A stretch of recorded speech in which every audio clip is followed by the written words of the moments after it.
What is up, everybody? Welcome to the Logic Bomb Podcast, episode 43. We got a guest for you, BikiniBodhi, with us. You recognize him. He's been a guest several times. We appreciate him every time he comes. We've got a lot to talk about today. We had a big mid-season patch that went live on the test server yesterday. A lot of nerfs and buffs in there, including Jager, Jackal, Tachanka. A lot of stuff in there. I think the main thing I would say with that patch, I didn't expect any of it. There was nothing in there where I was expecting any of that to come. So we're going to talk about all that, get our thoughts there.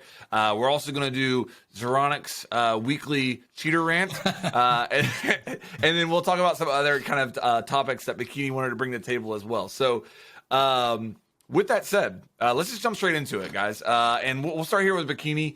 Do you want to just kind of give us like overall thoughts on the patch as you saw it and read through it yesterday? Big takeaways. What are you thinking right now? First of all, it really came. I wasn't expecting the patch when it came. For me, it was like, I've been playing. I knew it was coming eventually, but it did surprise me a little bit. And like you said, like there wasn't like much that I expected. I feel like the game is generally in a kind of a good spot right now, meta-wise. Obviously, there's always some touch-ups they can do or some curveballs that they can throw to spice things up. So, I was just excited to see what was going to happen. I will say, Crimson Heist, while it has been like balanced in terms of like new content, I feel like there hasn't been that much to explore. So I was really hoping that one of the reworks that they've been sort of hinting at was at least going to be on the test server or something like that. The Goyo rework, the Melusi rework, hell, even the Nook changes, right? Where did they go? Yeah. So I that's my only like disappointment. But generally speaking, it's a good patch. Like, could it have had a little bit more? Sure, maybe. But generally speaking, I think it's a good patch. That's a great point, and I think, correct me if I'm wrong here, but didn't we hear that Drone After Death was coming in year 6, season 1? No. Wasn't that said? No. Okay. All right. They said they wanted to test it on test servers, and it would come in year 6. Okay. I was under the impression that they had quoted season 1. I do think they said first half of year 6 or something like that. I do believe we were supposed to have it on test server. I'm pretty sure they said Melusi rework year 6, season 1, though. Or am I wrong there as well? I swear I remember hearing that.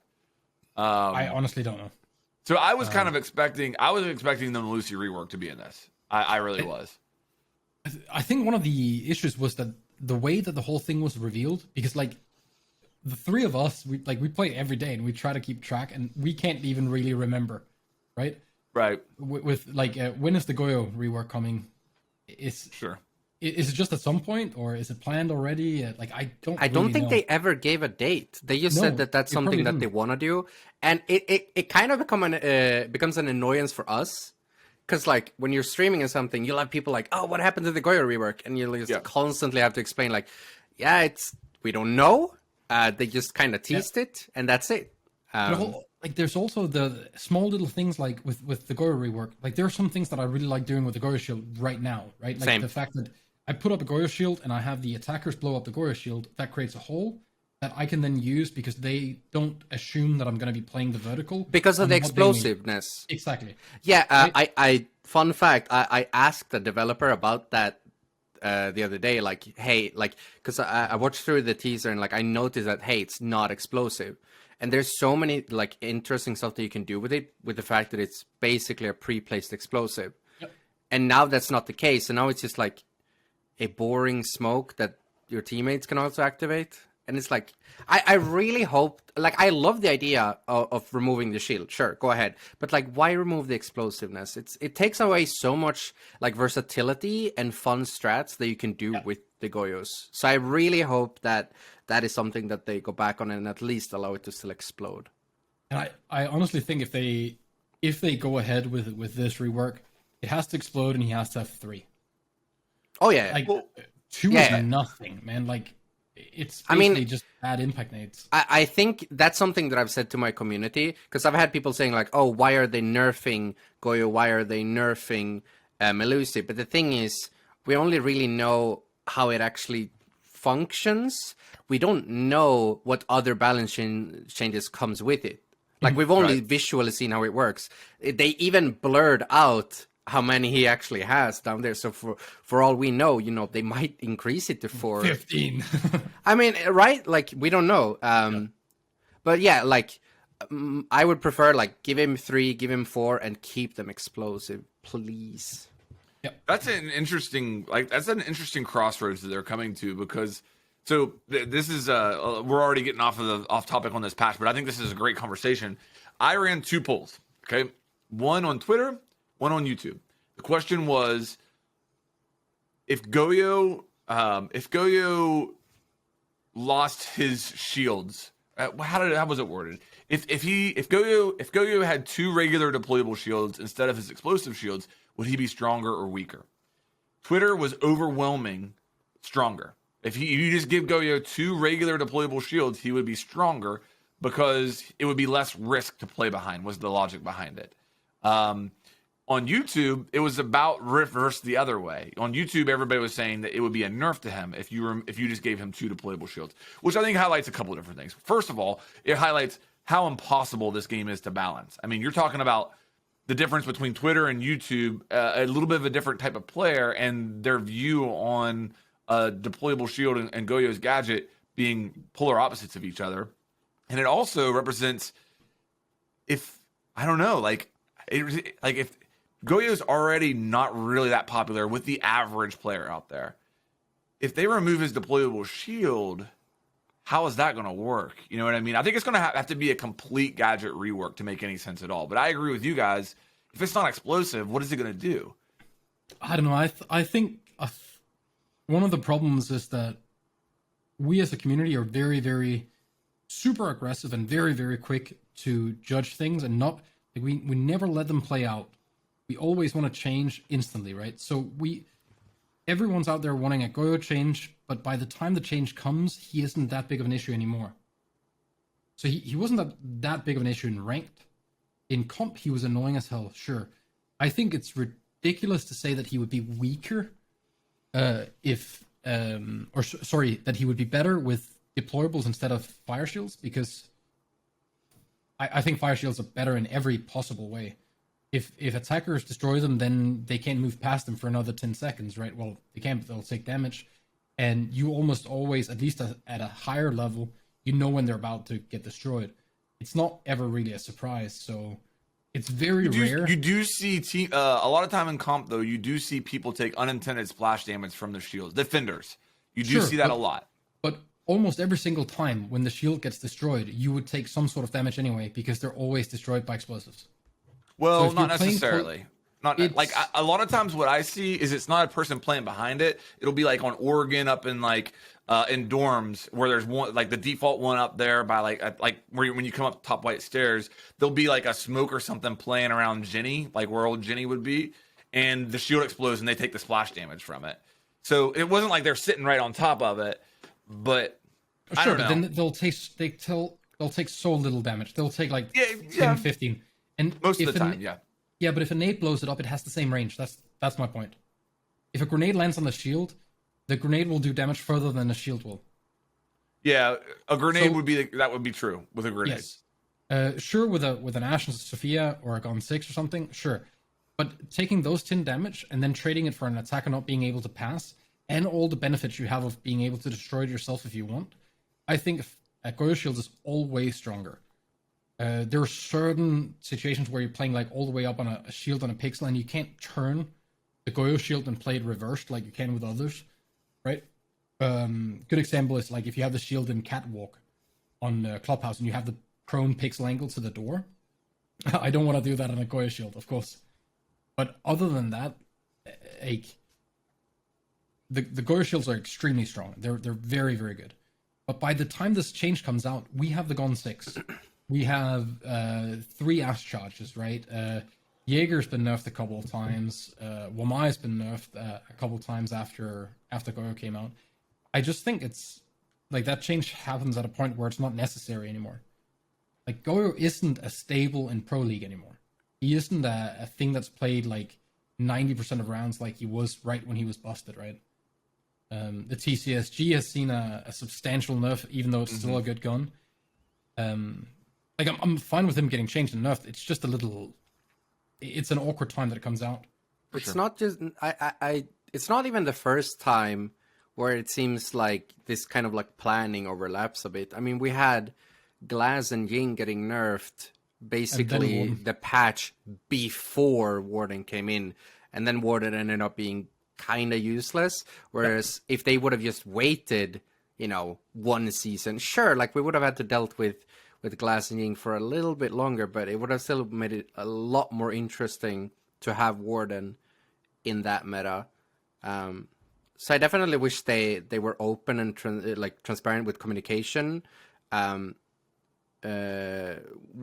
how they're planning, and like, you know, we're planning to introduce something to counter that, and also like perhaps waiting to nerf something because they're bringing in something to change it, or be open to reversing or temporarily nerf something. Like even if it's just, you know, changing a few values for now, I think that's fine. Like if you want to nerf something now and buff them when the next season releases because you're bringing in something that will counter it, that's okay.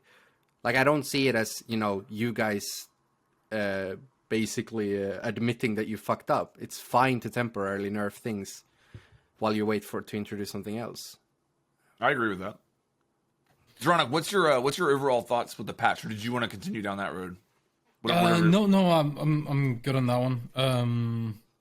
It was just when things change, they often seem to change something that's already fixed. Yeah. I mean, it's probably for the better. I will say, like, win delta wise, while I love looking at these, I hate the knee-jerk reaction, the instant, oh, this thing is too strong because he's here. Like, there's a lot of context that we often miss as players, right? Like with Ash and Jaeger, for example. It definitely feels like the game has turned a little bit more attacker-sided, though, because I feel like attackers are generally higher than most of the defenders here. Well, you can get, I guess. What do you mean?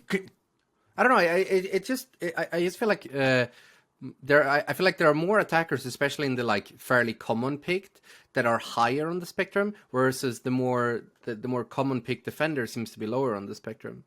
I don't know. So am I reading it correctly? That's a good question, because I think look at Jaeger's. If you look at, and I'll edit the win delta. If you look at Jaeger, he's at an almost 100% pick rate, right? And he's at a negative win delta.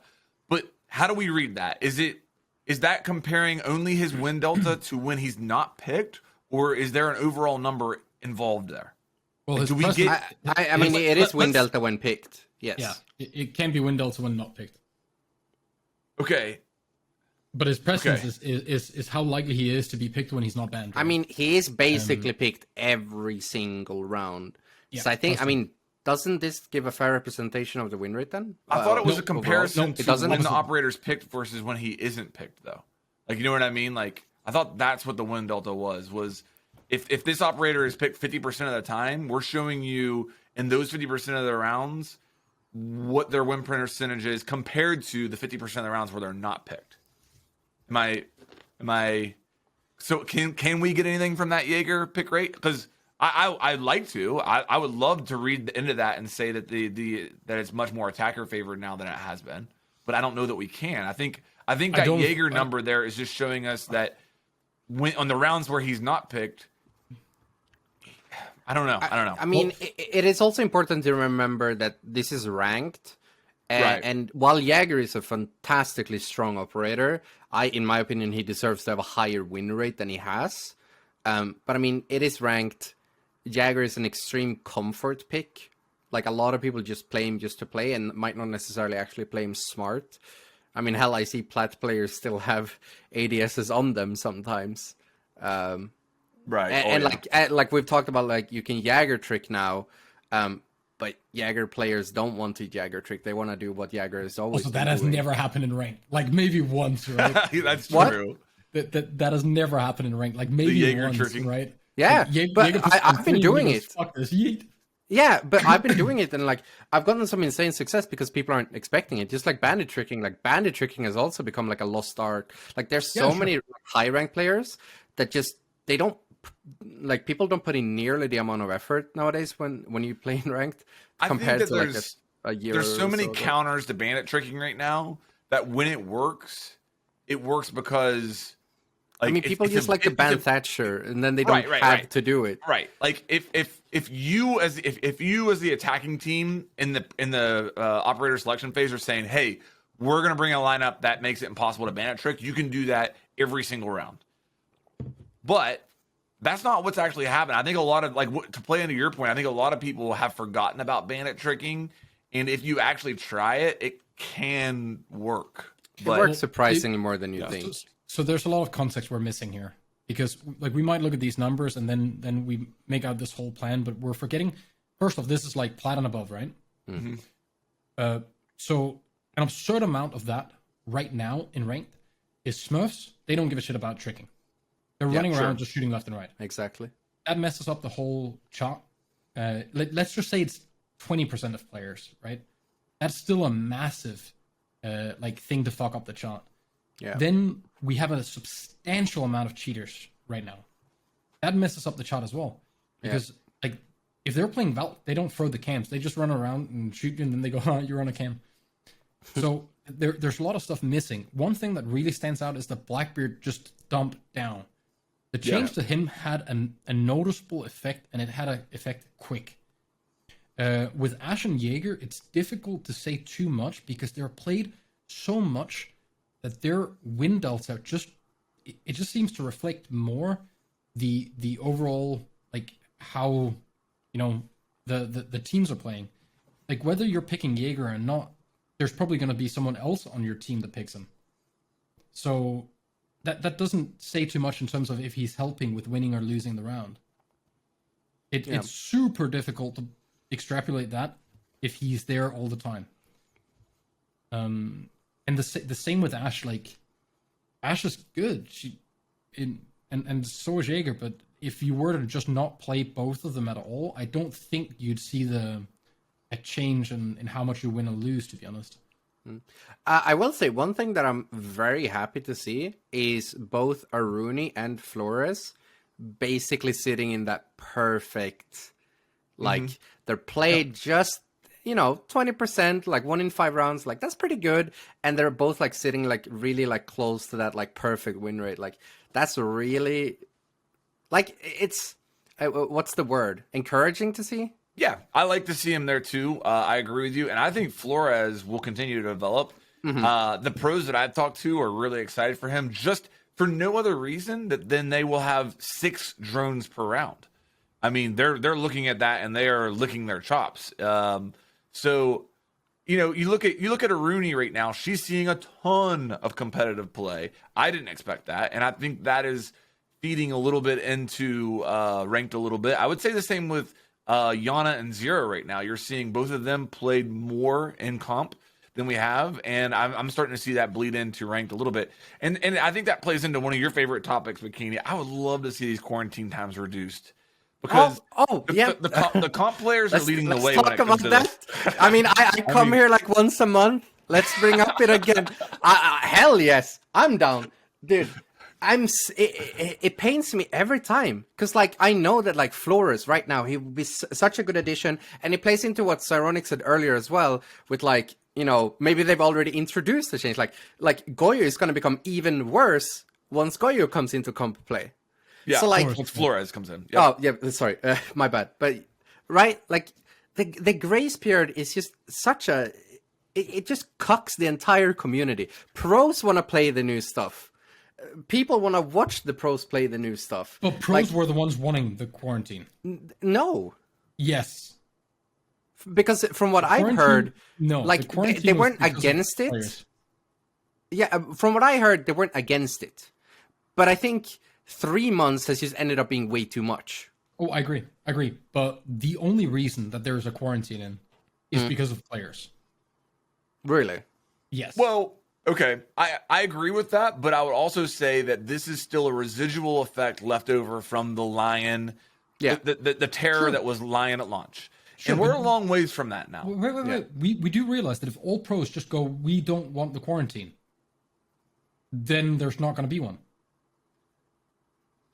Yeah, I mean, like, there is literally no benefit for Ubi to go out and say you can't play the new operators for 3 months. Like hell, you'd be insane to not want them to be played. That is extra skin sales. That's more hype about the character. The character will get balanced and developed quicker because the pros will break shit so much faster than the normal community, right? Yeah. There's only a benefit for the like larger scale thing if they could be played on day one, week one, whatever it might be. Worst case scenario, I mean, what they could implement is they could just permanently reduce it to like, I don't know, 2 weeks, a month, right? And if, there's a large consensus in the pro community that, maybe it needs to be extended because of various reasons, maybe it's too buggy, maybe it's too broken, then they could increase it to like the full, 3 months. Like having this more like active take on the grace period would be so refreshing. Because like that's what most other games do, like League of Legends. They usually have like a 2 week grace period, except for one character that is really broken and has now been locked for like 4 months because he's like but I think completely that's the glitchy. That's yeah, the exactly. way to deal with it. I think they should deal with it the same way they did with Clash when she was bunked in ranked. You go in and you say, okay, there's an issue with this one. We disable it, and you're not allowed to play it. Done. Yeah. And teams should not have a say. Yeah. I truly don't believe that. So if they come out and they're too strong, then they're too strong for everyone. Sure, that's going to suck a little bit, but sometimes we're very wrong. Tachanka's a really good example. He just got buffed. Try to explain that to anyone when he came out that he was going to get buffed in a mid-season.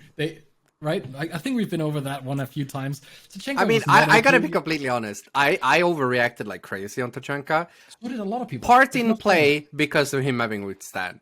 That made me mad about it. Okay, yeah, genuinely. You might have been a little biased with the withstand one there. Oh yeah, absolutely. I like it. I'm gonna be completely honest about that. Like just because that made me mad. It was the same with Kali, right? Like she clearly needed a buff when she came out, and she actually had a weird nerf on top of everything that just didn't sit right with me at least. But I think unless there is a bug that makes a character like destructive for competitive integrity. Lion. Yes. Blackbeard 800 HP, quick peak blitz, stuff like that. Yeah. If we get something that comes out that is so destructive for the viewing or for the competitive integrity, sure. But if it's just too strong, then play with it and then things will change and adapt. And there's some sort of joy in seeing what team is best at abusing what can be abused as well. Yeah. Right? Like, you'd kind of cherish that in other games. So why not in this? And if we wait 3 months, man, every time a new operator comes out, well, okay, I'll take it a different direction. And provide a counterpoint, or not a counterpoint, a point that agrees with you guys, but from a different direction. What good is the quarantine? Are you telling me that Melusi wasn't busted, isn't still busted? Like, what good did the quarantine do? You know what I mean? I know that your perspective on Melusi is learn how to play around her or whatever. I get that, but I'm saying I'm the same. But hear me out. I'm saying like Melusi was a really strong defender that added to the utility meta, the 20-second meta, another bulletproof gadget, and other than the initial nerf that she got, which was within the first couple weeks she was released, right? It was very early on in the process. Other than that, she still hasn't been changed. So we're approaching a year that Melusi's been out. Did a 3-month grace period save us from the terror that is Melusi? Like, are any operators in the future going to be that much more busted than what Melusi is? No, like, but I would argue no. Too selective with your pickings here, because you found the one operator that really backs up that claim. But does it really? While it agrees with what we're saying, like that it shouldn't be there, I think it's a weird point, because then you can take Tachanka, right? Like that he got buffed. He was not going to like go out and destroy everything. Or you can take a lot of other operators that had very little impact, right? You can see like Aruni. Sure, she's pretty good in comp. She's like a castle you can reset, but she didn't destroy any map, right? Like we didn't all of a sudden see strats that are just impossible to break apart now because she's out. We're kind of at the point now where we have so many operators that changing one, like you're already giving up something good. Like no matter what you put in instead of something, we don't have a version 2.0 or 3.0 of any character where you can say that at any point always this is an improvement picking this operator instead of this. So I think we're so far into Siege now that just allow them to be there and then see how they develop, and they will get feedback quicker. Because a thing with Melusi that might have changed is if she was allowed to be played straight off the bat, maybe we would all have learned an improved way of dealing with her, to not waste all of our like Ash Charge the first barbed wire you see, maybe save that Ash Charge for the Banshee, right? Like maybe start using some Twitch to yoink it, maybe stop banning Thatcher all the time. Like there's a lot of things that are in the player's hands in terms of how to balance it during the game. And I think the quarantine period kind of messes that up for a lot of the average player, because we kind of wait, like we sit and wait there for pros to teach us how to break maps, how to play operators, what is the best way, what are the tricks, right? And the quarantine just slows all that learning down by about 3 months. That's all it does. I mean, the rest of us basically play a completely different game. Yeah. I mean, that one new operator can really shift the entire game. So when they play without it for 3 months, I mean, they're basically playing what we played the last 3 months. It just screws everything over, and it disconnects pro play from everyone else play so much. Agreed. And I really dislike the grace period. And yeah. And if you play, you want to see it, right? Yeah, exactly. I think that most players feel that way. I always get excited to see them play new maps as well. As far as the win delta, though, let me throw something at you guys. You guys have it up in front of you? Yep.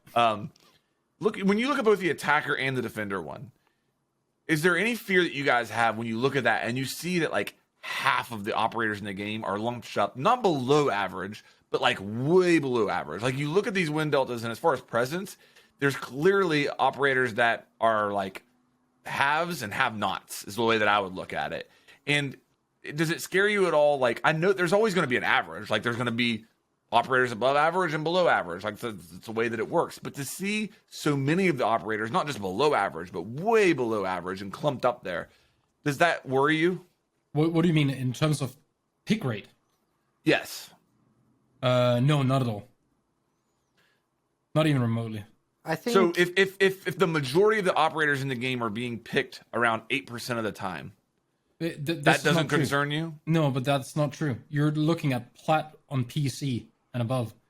What will be picked there is what makes you win the most at the highest elo. Okay. You're never going to have that be balanced, ever. Well, I'm not. What you do. Yeah, true. But it could be more spread out than it currently is. I don't think so. I mean, I think almost no matter what you do, you're going to have, unless we have a version 2.0 for every choice to do the job, there will be a defining meta that most people are comfortable following. That will require certain operators to like run that meta. And in return, let's say attack is the strongest, the defense is the strongest, you're automatically enforcing what's going to be on the other team, because it has to be operators that go well against what you're normally facing, right? So if we have a utility meta in ranked, which I don't think we've really had, but if we have a utility meta in ranked, all of a sudden you're definitely going to see Ash Sophia being picked a lot, right? Yeah. They're being picked a lot now. Let's probably assume that it's because they're kind of nice to play and they're fun.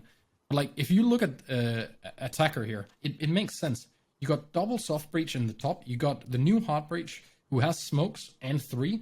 Plus can remove shields. Pretty nice. You have Thatcher when he's not banned, which is almost all the time. Sledge makes sense as well. And then your next is all your anti-roam stuff. Your Jackal, your Nomad, your Hibana's there as well, right? That all makes sense. And Mavis is mainly for like certain maps where you see him, like you always see him on Clubhouse if he's open, right? Yeah. But you rarely see him on Villa. So it's not that Mav is bad. It's just that Mav is played on certain maps where he fits into the meta. And then if you look at defense, it also makes sense there. Like your Jager, always good. Melusi, still new, disruptive as hell, but she kind of forces the Ash and Sophia. So you have something to deal with it, right? Or the Twitch or whatever it might be. Valk, Rank Monkey is Dream, always helpful, gives you intel, and if you die, you can just red ping everything. And then the rest is like kind of clumped up together with what you normally need on maps. You have your Smoke Mute for your shotgun holes. You have your Ban Kaid for the wall disruption. And then Mira whenever she's not banned, but it's only on certain maps she'll be played, right? And then you have your Rank Monkey stuff, your Muzzy, your Vigil clumped up. All the stuff that are like further back is all like mega specific. Like you're not going to see a lot of Castle in high-end rank unless we're looking at certain maps. Wamai is rarely picked over Jager if he's there because I don't know, Jaeger's more fun, I guess. I don't know why people prefer him. Meister is kind of boring to play in rank because you're the only one that's going to be on site, and your cams are always going to be destroyed, or your entire team is going to be dead. So it all kind of makes sense, like why they are where they are. It does. I think if they try to like spread it out more, you're not going to get, like, it's not going to create a better environment to play in. Well, I think it's a sign that we in Siege have a very rigid meta. I think that's basically what it comes down to. In Siege you have a very rigid meta, and I think that you're right there. I mean, do you mean that as a negative way? Like, it's not a negative necessarily. Yeah. It's just a matter of fact. It's just you need an operator that can open a reinforced wall. You need an operator that can clear a Melusi Banshee. Like all of that stuff makes the team composition fairly rigid, and I think that is reflected in these win deltas. Yeah, I think it's just what's the easiest to play, right? Like that's what we see is what takes the least effort to, without having good coordination, produce some sort of wins. Because there's without a doubt some cases where you could like run without certain operators and still slam the other team, but it requires 5 people that work together, and that's pretty rare, right? Like it's not something we see too much. Also, a quick one on the Jager nerf. I don't think it's gonna do jack shit. Well, let's get into the nerfs now, and we can start with Jager. Like, what do you guys think? So, and I'll just lay it out for people just in case they're not following closely. Basically, they reduced his mag count from 30 plus 1 to 25 plus 1, and they also increased his recoil. We don't have a percentage on the recoil, but they increased his vertical recoil, not horizontal. So, what did you guys think of that? I mean, it's nice. Yeah, like you said, it's probably not going to change much. But I mean, the mag size, it reduces a little bit of how comfortable you can run and pre-fire everything, and especially get like these multi-feeds that you can see some of these fraggers pulls off every now and then. And I mean, the recoil, sure, like the change is not really that bad in recoil, but I mean, it'll make it a little bit harder over distance to really stay on target. I mean, genuinely, I think it tunes down the fragging potential of Jager a little bit, and I think eventually they want to sort of graduate and make Jager more of an actual support operator instead of a fragger, which I think fits what his gadget and everything is supposed to do anyways. I mean, it's a nice change overall. It's not going to make him better, You'll hear some people try to convince you of that, but I think the lower mag count is the bigger between the two. Personally, skilled players can drag down pretty easily as far as when it comes to vertical recoil. But the mag count, I mean, from somebody who's played a lot of Hibana, that stings. Remember when they did that to Twitch? That was something they did to Twitch a long time ago, and it really kind of tamed her. Like a lot of people overlook that, but that has an effect on a weapon when you take away even just 5 bullets. I think for like if we relate fully to the win delta, which we kind of have to because that's the data we have there, I don't think it's going to impact that at all, because the higher skilled players, like whether they have 25 or 30, doesn't matter. We still see Twitch play plenty in ranked, and she's still really good, right? Like she still slaps. The only difference is that you kind of have to reload after every second kill now. So unless there's someone instantly ready to refract you, it doesn't really matter. The big issue on Twitch is you run out of ammo. Oh, like total ammo. Like you actually run out of ammo. Like if you go around pre-fire everything, you run out. Like maybe if they did that, honestly, remove 2 max from Jaeger straight off. Just boom. Make it so you can't swing every corner going brrr. Yeah. But unless they change his gadget, like proper change his gadget, I don't think you're gonna see Jaeger drop. How many nerfs has this guy gotten now? This is the 3rd to his gun. Yeah. Right? Just his gun. Just his gun. It's actually the 4th, I think. Oh, yeah. So he lost ACOG. Then damage. And he had a recall increase, I believe, as well, right? Yeah. Now he has slight. ammo and recall increase. Well, ammo reduction. And he was it was changed from a 3-speed to a 2-speed now. Yeah. And his gadget is set to a timer now instead. And he lost a deployable shield at one point too. That's true as well, yeah. Yep. Like So he has just been kicked in the teeth over and over, and it just doesn't matter. Right? Like he has played just as much and he's still just as annoying. I mean, I think it's also down to the very nature of his entire design, like you said. Like, whenever I talk about how valuable something is in the game, especially more from a sort of trying to look at the game competitively, I talk about the sort of like risk versus reward factor. And I mean, operators like Jager, it's like absolutely zero risk. There's no risk in picking him because he does a lot. You just put down your stuff. You don't have to put in any effort. It'll do things for it. Like, sure, you can Jager trick and get more value, but it's just... I think that's an inherent issue with defense in general, because the defense has to... Like, they decide how to set up, and then they kind of have to do stuff and leave, right? Like, there are very, very few defender operators that require you to think about your utility during the round. Yeah, like but I think that's kind of like a core issue with how a lot of defenders are designed inherently, is that they usually are set and forget. Yeah. And that's problematic because on attack, on the other hand, you have to be alive to use all of your things, and you have to use it actively. You also need to drone out beforehand to actually use it effectively as well. So that just kind of contributes to, I from my perspective and from a lot of my friends' perspectives, most of them will usually say defense is more fun because of, like, on attack you have to put in a lot more effort, I feel like, which, you know, I mean, it's not necessarily a bad thing, but I would have definitely wanted defenders maybe to have to put in a little bit more effort. And I think Jager is probably one of the biggest issues here, because you can literally just put down your stuff. You can die. It doesn't matter. But then we have stuff like Wamai, where you actually have to stay alive in order to generate value. And I think that's such a much Wamai doesn't better destroy design. it. Ooh, that's my gripe. Wamai doesn't destroy it, right? It doesn't disintegrate the projectile. Yes, so like if Wamai steals your flashbang, but he placed it in a bad spot, it might still blind someone. If it's an Ash Charge, if it's a nade, it might still blow up the Melusi or the barbed wire, whatever might be close, right? Like it doesn't just straight up make the thing disappear. It's like old Thatcher. Like, God, I'm so happy that new Thatcher doesn't destroy shit.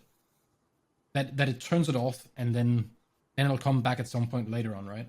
This idea of like placing a thing that can indefinitely destroy things, it just nah. Well, let me, along the lines of the attackers versus defenders, let me ask you guys this. What operators in the game do you have more fun playing? The attacking operators or the defending operators? Defenders, by far. Really? Yeah. Okay. I was playing the other day and I was like looking and I was like, man, there's so many attackers that I find really fun to use and not very many defenders. And I think it comes down to personal preference. Like, I can't tell you what to think. But like for me, I think I've realized what I really enjoy is using operators that have a gadget or something that has an influence on an enemy player. Like, I love playing Ying. And throwing a Candela into a room and having the person do the Blair Witch Project and be up against a wall and helpless and then going over and knifing them. Like, that is so fun to me. And it's also, whenever I look at my most played defender for the past 2 seasons is Oryx, because I will meme with him. In unranked, I will try to dash people with him. And again, I'm using an ability that has an influence on my enemy. And can influence them or act upon them. But unfortunately, like on the attacking side, there's a lot of active gadgets you can use that have an impact on your enemies. Like that Ying is one example. But on defense, there's not really much there that Like even on attack, you could look at a flashbang like that. Like I can throw a flashbang and have an influence on the enemy and act on that. That's fun to me. I want to do more of that. And I think the only one maybe like, okay, so I can think of like Warden kind of. I can think of Smoke. You know, Smoke can actively throw his beauties and have an influence on the enemy like that. They're really fun. I feel like we need more defenders like that, personally, by design. I mean, Ella, Capcan, Clash? Well, no. Well, okay. Yes, Ella, you can. Echo. You can throw it actively, but most of the time it's going to be a set it and forget it gadget. I mean, well, that's down to playstyle. No? Yes, but I mean, if 99% of the players are using the gadget as a set it and forget it gadget. No. Never use what 99% of people do because they're normally no, wrong. okay. If you're a teacher and 99% of your class fails, that is your fault as a teacher. Sure. Or people suck. People do suck, but at some point, perception is reality, and you have to. No. Well, that's not really the case because Siege doesn't really tell you what to do with things, right? I will die on that hill. There is no way that you can argue that just because majority of people do it, therefore it's right. Well, okay, that's not what I'm arguing. Especially not in Siege, let's be honest. What I'm saying though is if Ella's been out for 3 years and 99% of the times her gadget gets used is as a set it and forget it, the reality is people are lazy. People aren't using her gadget actively. So you can say there's the potential there to use it actively. No, wait. The only thing Bikini said was that you can use it actively. You can, right? But you can stop. But I wouldn't. But I don't think it's fair to compare Ella with Smoke. Theoretically, Smoke could place his gadget above a doorway too and leave it there and then detonate it later. But that's not how he's being played. Sure. You know what I mean? But it doesn't change that you can use Ella to stop people from diffusing, right? Yes. Like you can actually throw it and rotate it. Yeah, you could combo them all and just deny plants for God knows how long. Actually, a really cool thing you used to be able to do when it didn't affect your movement speed was that you could throw a Ella mine, and if it blew up, you could throw a C4, and the person wouldn't have time to turn and run away. That was a really good way to actively use her on bank, for example. Obviously, though, if you're saving all 3 of those for a plant situation, you have the potential of dying early and not using them.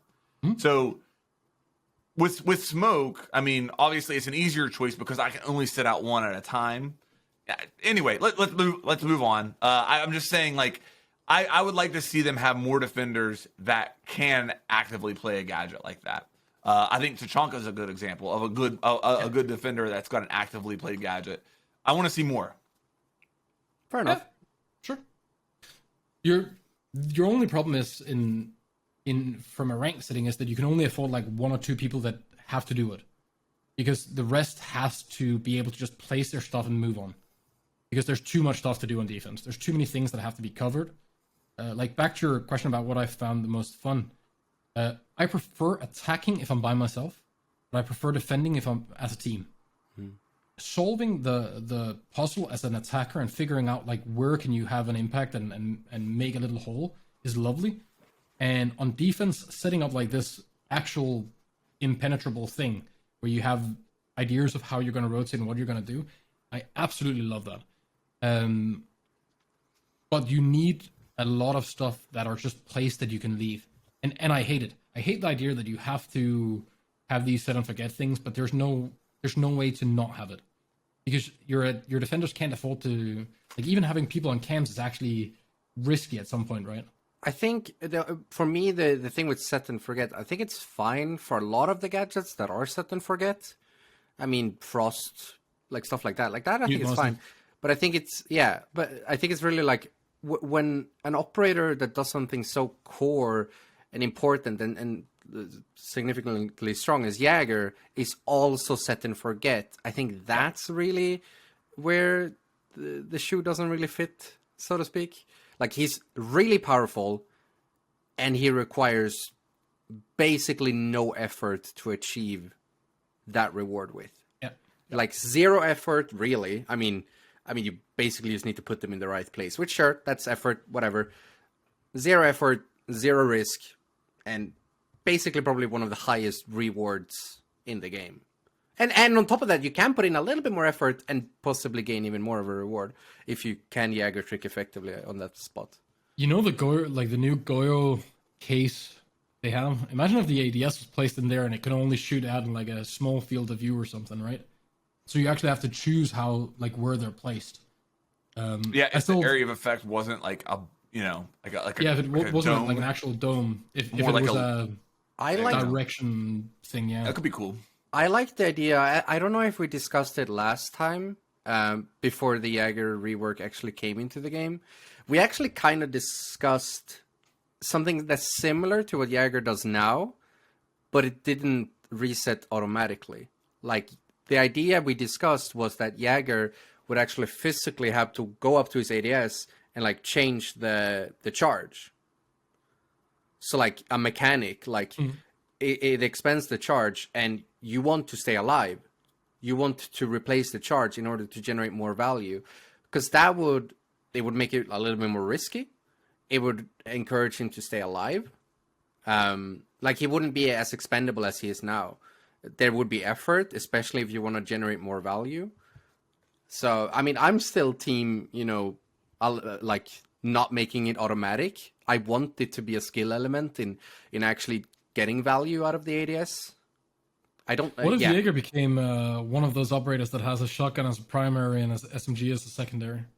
I don't know. Well, the M870, we could be regretting that decision if Jaeger's started playing the M870 nonstop. Like, that thing is a sniper. But then at least he has to kind of stay on sight. Yeah, that's true. That's true. A little closer. Yeah, I think what I think would be cool. And I was thinking about this with Goyo too. Is like if they developed a way to switch between the gadgets. So let's say like with Goyo or Jaeger, they have their 3 gadgets out. With Goyo, I know it's 2, but just bear with me here. Let's say like kind of like Zofia, when she pulls out her lifeline, she hits B to switch between the concussion or the impact.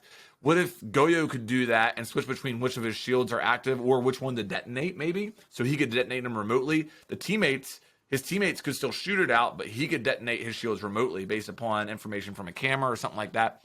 That would be kind of cool in my opinion. But with Jaeger, you use that so that he has to decide which one's active. And I think that does really play with what we were talking about. So, the teammate would have to call, hey, there's somebody on server window. Okay, well, I need to switch to my ADS that's there and activate that one. Now the one, though, that's over in construction is no longer active.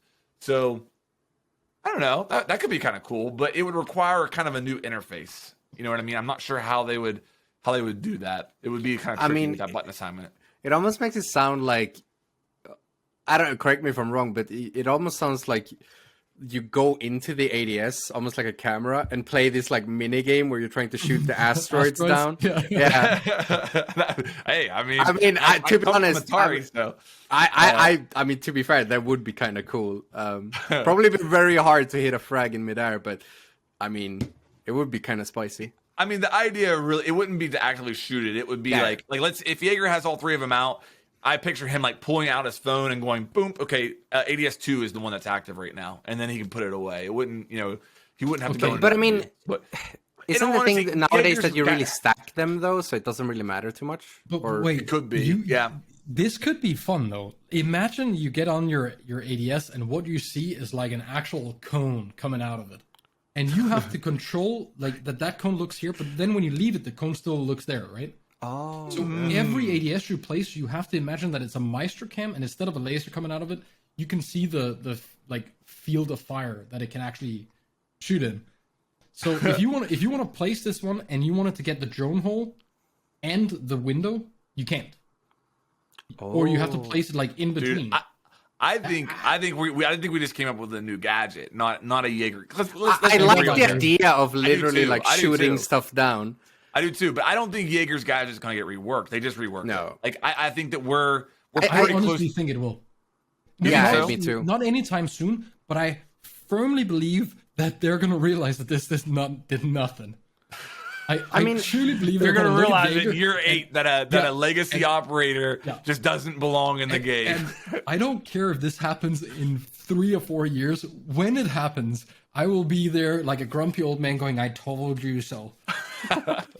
I hate Jaeger. I mean, Jaeger, like, I said it on Twitter yesterday, but like Jager's been busted since release. Yeah. He's still busted. Yeah. Like he's a really, really strong operator. I mean, you're sitting there smiling. I mean, you've been saying this all along. I miss his ACOG. Like no shit. I miss running around with him like that. But that doesn't change that he's just annoying to play against. No one has ever thrown anything and had it taken by an ADS and went, haha, fun.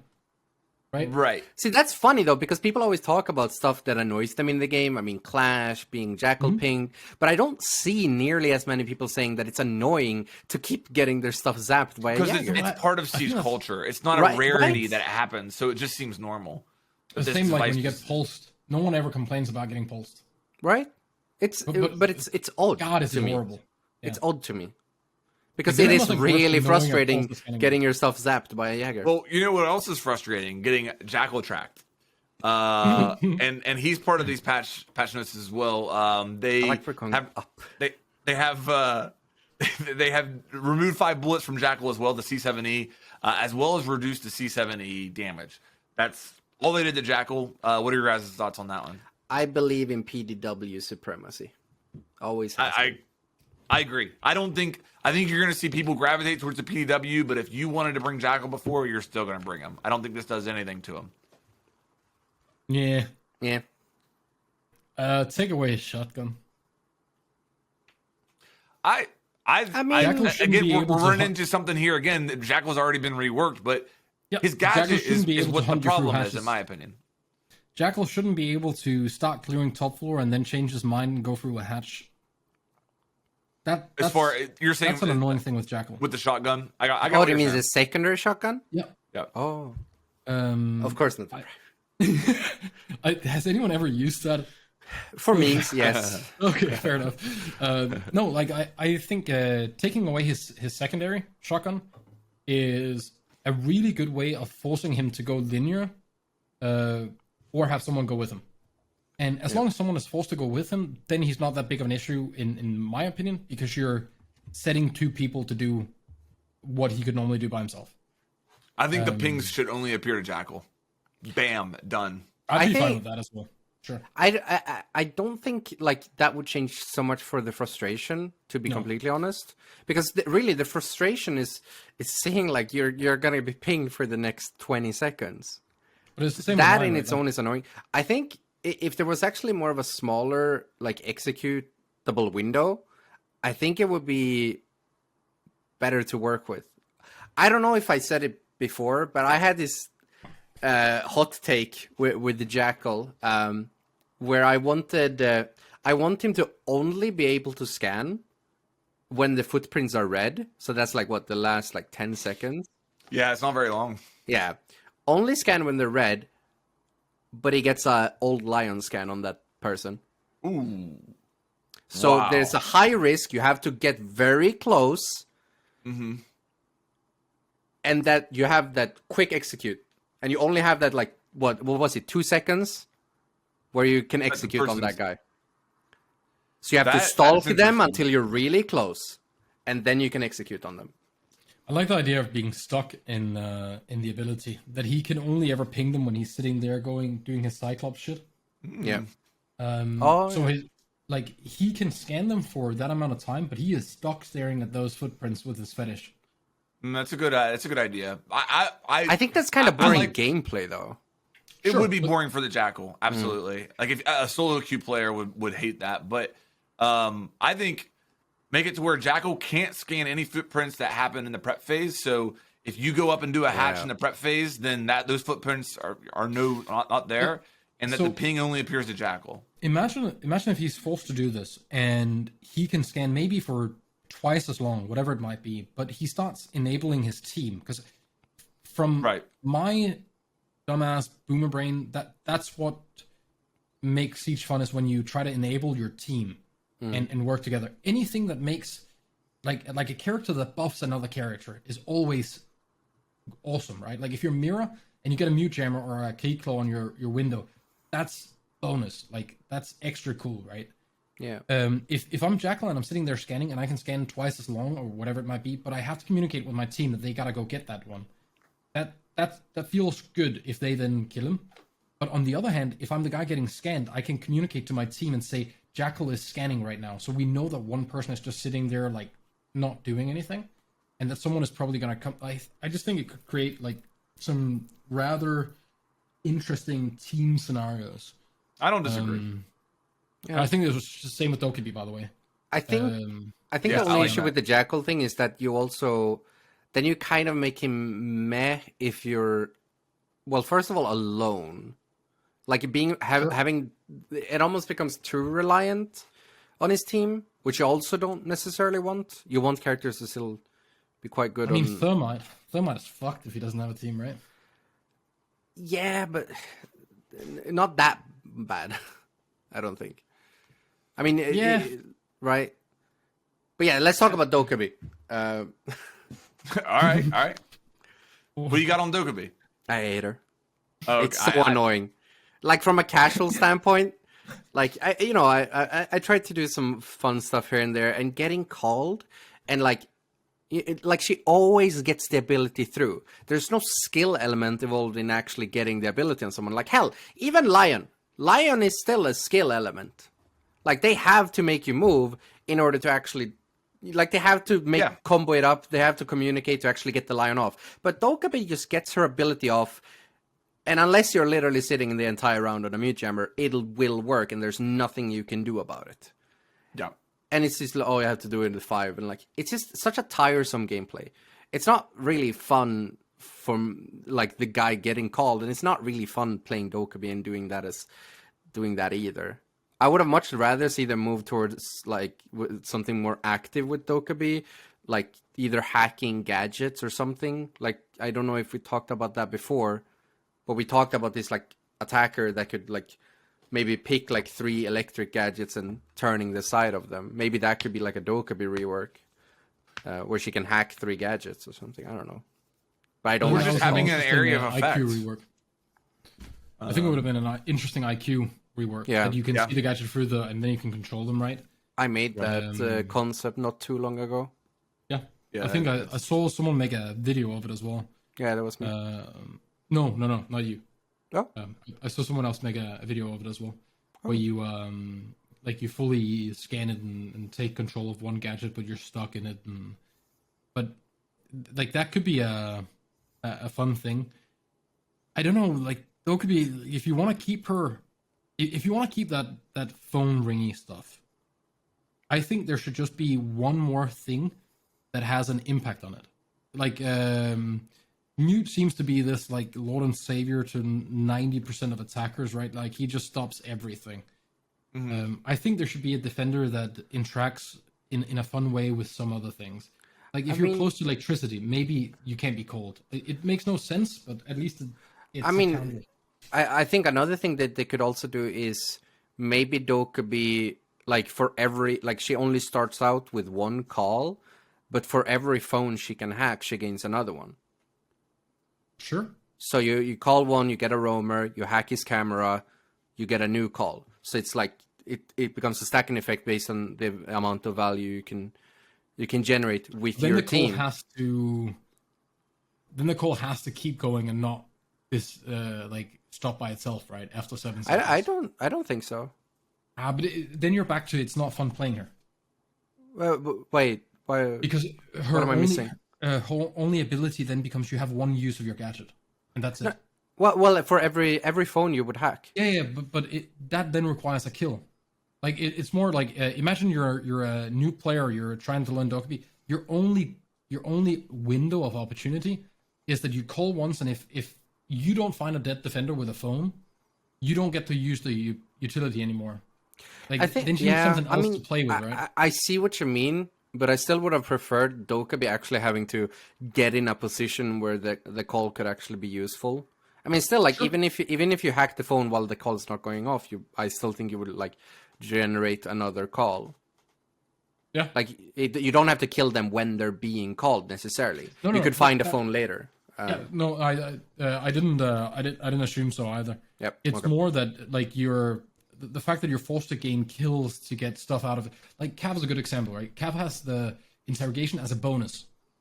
But her sneaky footsteps and her gun and or not leaving footprints for Jackal is the main stuff that you get to play with. Dokkaebi wouldn't have any of that except for one call until you have the kill. Yeah. Right. I personally, I don't think there's a problem with that. I don't think so either from you or me playing. Yeah, but it sure as hell is boring for players if they only get one use of a utility in most of their rounds. Perhaps. Right? Because most people don't even get a kill. I don't think necessarily Dokkaebi should need to get the kill. I don't know. No. Like, I assume you just mean find a phone.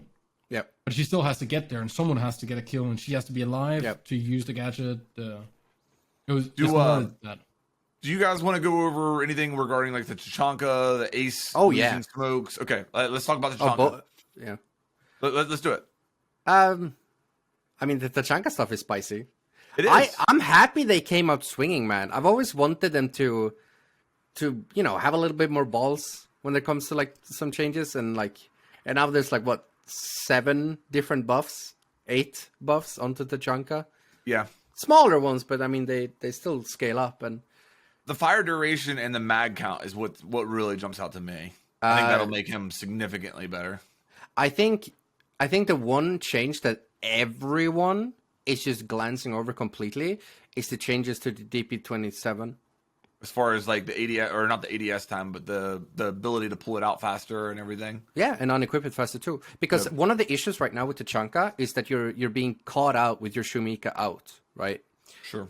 So basically what they're doing here with the DP27 and allowing him to both equip it faster and unequip it faster, it's going to allow you to sort of micro between the Shumika and the DP27 much more easily.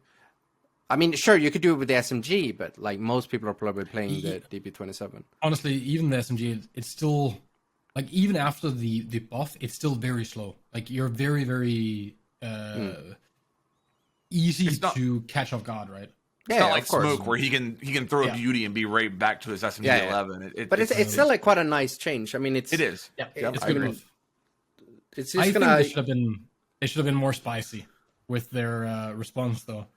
Like where they say initial feedback after Tachanka's rework suggested that he was too overpowered and game breaking. However, after it should just say you're all wrong. Calm down. Like, please remember this. This is one of those things that we have to remember. We have to remember our initial reaction, because I remember when we saw the video of him and everyone was freaking out, and we got to see him, we got to test him, and everyone was still freaking out. And then he comes out and no one can get him to really work. In all honesty, I do think he's underplayed and a bit underrated. I 100% agree. I think he's super good. Yeah, I in really the right think he's team. good. But he requires teamwork to make good. Yeah. And if an operator requires other people to make him strong, that's good. Yeah.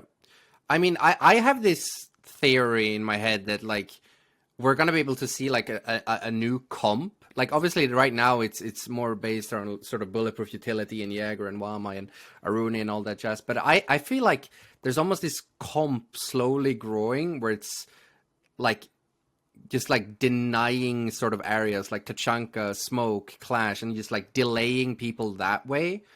And not through bulletproof utility, instead of having all of these moving things that attackers can't, they can't necessarily destroy these things, but there's still like stuff that's holding you back from being able to set up and execute.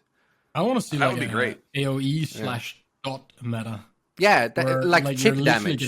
You're literally getting sapped by Meister cams, electrified stuff, and smoke. I want to play that. It would be terrifying to play. Like we would hate it so much more than utility meta as attackers, right? Because you're just constantly taking damage. But I genuinely think it's there. I think people are sleeping on that specific team comp. It's just chip damage. I genuinely believe that if you run those kinds of operators in a 5-stack with your friends, I mean, I've been doing it with my friends. We've been running Clash, Tachanka, Smoke, Lesion, Maestro, even Frost that puts you at 20 health. 20 health against the chip damage comp. You're not going to have a good time. No, 20 health against a Clash is real bad. Yeah, you can't win. Like stuff like that. It's genuinely a very powerful comp that I think is slept on even at higher levels of play. All right. What about the Ace? Easy. Ace loose smoke, good job. Destroys mirror window, should have done it already. That was more a bug than anything else. Yeah. I think this is a really slept on game design decision though, because and maybe you can make the argument that you never should have had him, but like here's how I read behind the curtains with this. They looked at it and they said there is no reason not to bring Ace, and Ace can clear his own ADSs with a smoke. You know, you can waste a smoke to clear your own ADS and then throw your Selma, and there's no reason not to bring an Ace. So now removing those smokes really, you have, if you want to bring a hard breach that can assist in ADS clearing, you have to bring one of the other hard breachers. You can't do it with Ace unless you're willing to burn one of your Selmas. So that's a great design decision in my opinion. What's his other option? Hard breach, or no, I'm sorry, not hard breach. Breach charges. Breaching charges. Okay. I will say, like, for me, like, I was kind of bummed initially because, like, I have this, like, fun play style where I breach open, I smoke it off, and then I just bounce in with the shotgun. So I was kind of bummed to sort of lose that, but then I saw that Therma was getting it, so that's just going to be even spicier. It's true. But that's obviously casual. I think it's a no-brainer. I'm not mad about it, by no means. Like, fuck, I like playing Ace with smoke. I really do. But I also like Buck ACOG. I also miss that. I still think it's a good I think that's something people need to realize, that if you like something so much, it's probably because it might be too good. Yep.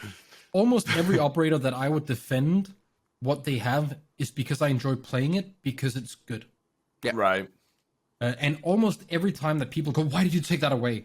You probably have some sort of bias. Yeah, maybe not a crush, but like you definitely have a bias of playing that operator because it does what it does, right?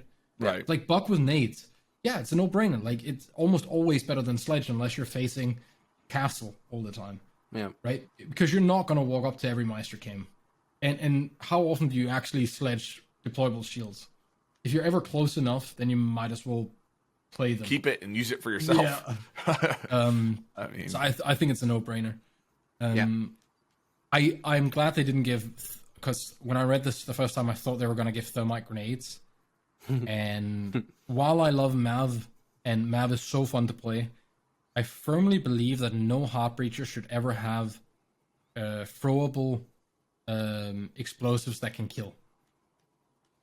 I don't think a heart breacher should ever be able to nade out his own batteries.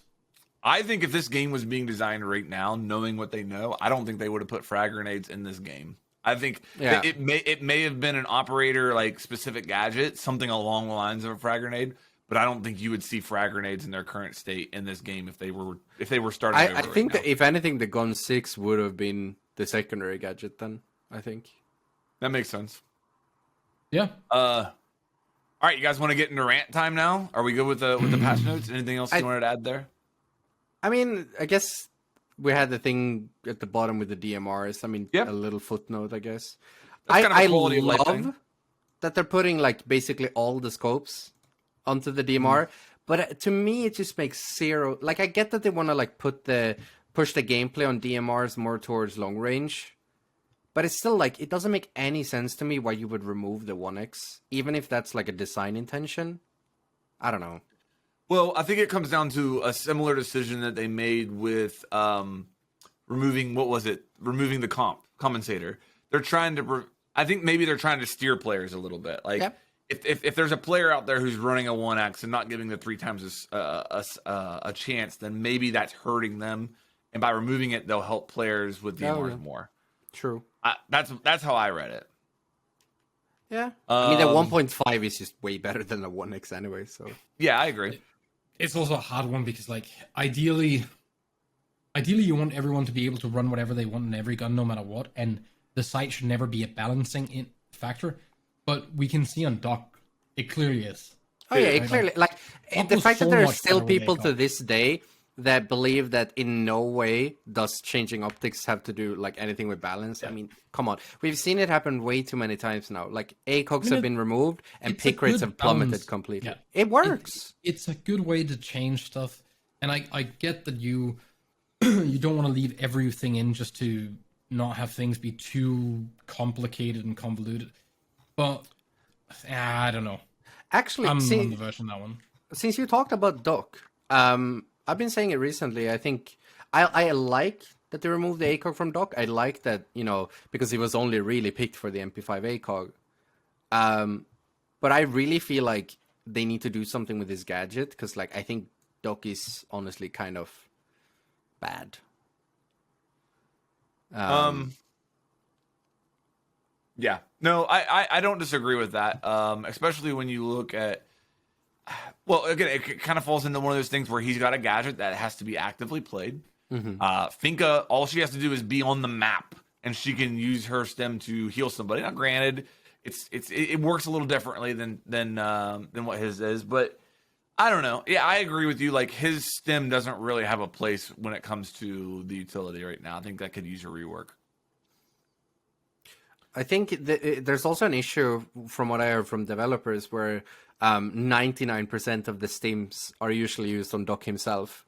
And I think that's also one of the core things they want to move away from, especially with Doc. Yeah. They don't want you to hoard all the stems yourself. They want you to use them on other people. Doc essentially ended up becoming a fragging operator, which is the opposite of what they want him to be. I don't think they can solve that as because... Oh, you can. I already have a great solution to solving that. Oh, you might have one.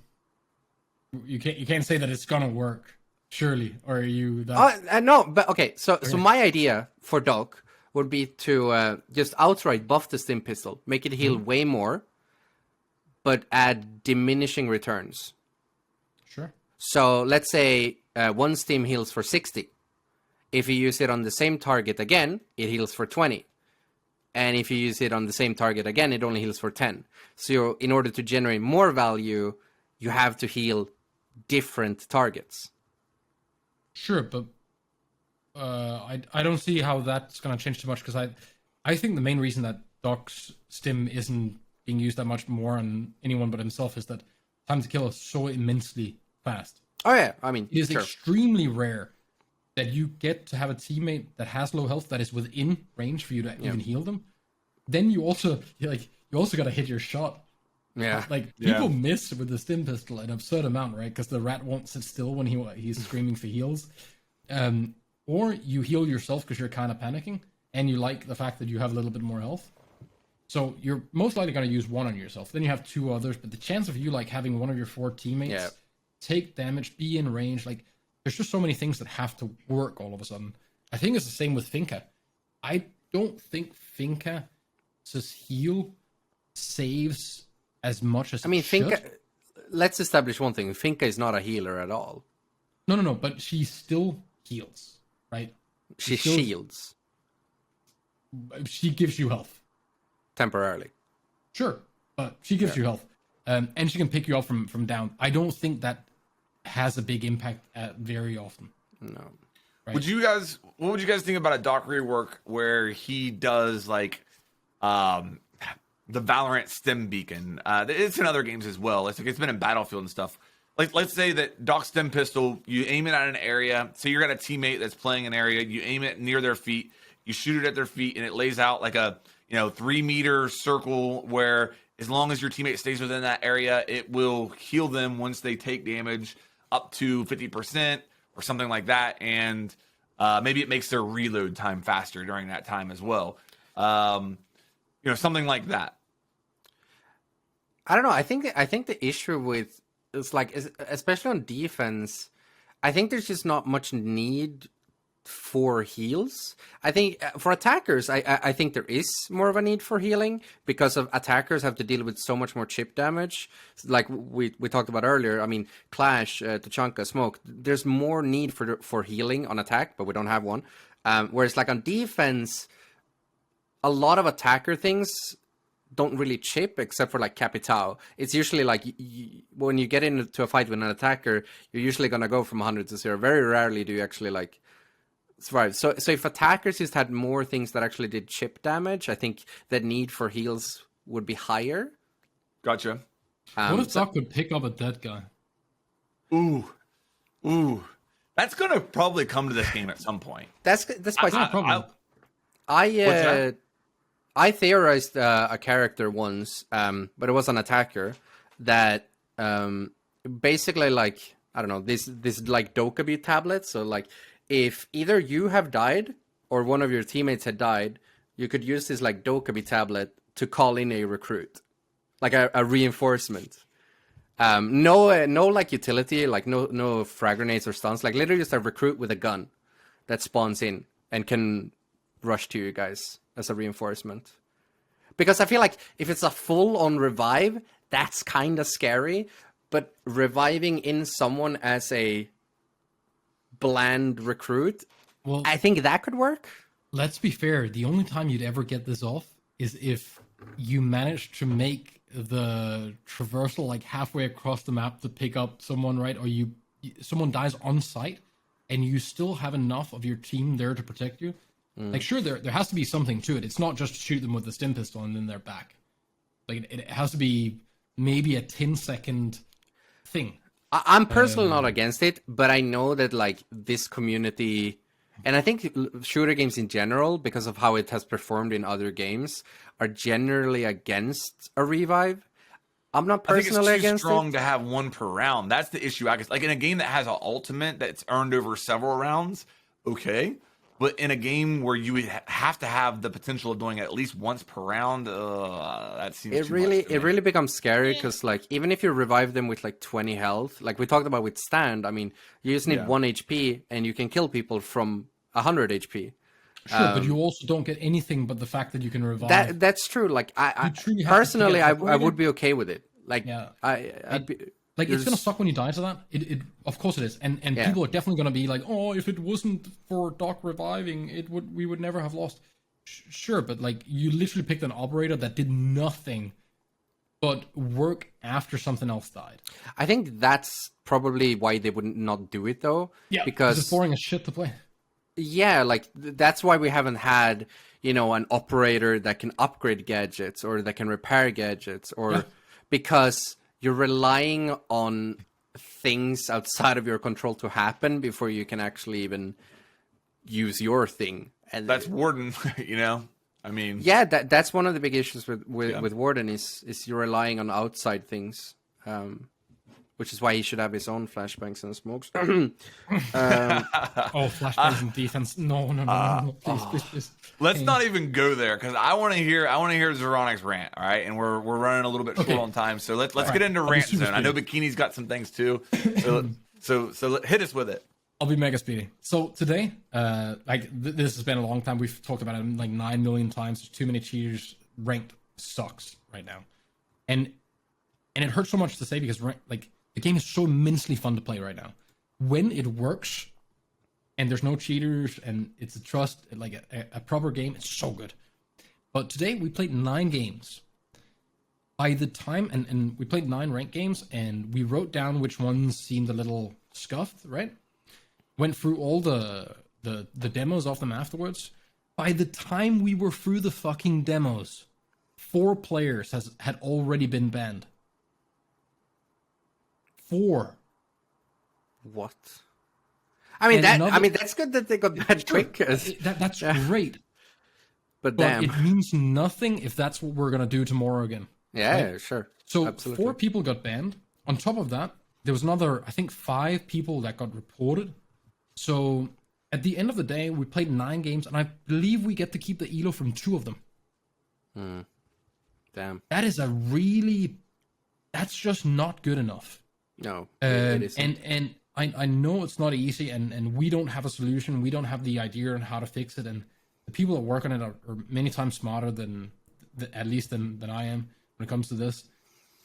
But it's just not good enough, because these people get banned, and then tomorrow I'm going to play another 10 games or whatever, and maybe half of those or more than half of those are not going to be legit either.